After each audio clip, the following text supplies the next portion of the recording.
How to delete Health app on iPhone. To get started, first of all go to your home screen and find the Health app. Now, press and hold the Health app icon until a menu appears on screen. From this menu, go ahead and tap on Remove app. A pop-up will then appear asking you to confirm. Then, tap on Delete app to permanently remove it and all of its data. Alternatively, you can open up the Settings app.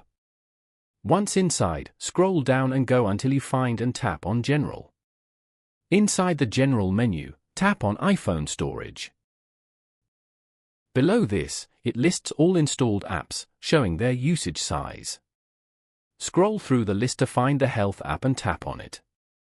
Tapping on the app opens a new screen with two options for freeing up space: Offload app and Delete app. Tap on Delete app, as shown. Tap Delete app again to finalize the action. Following these steps, you can easily delete the Health app on iPhone.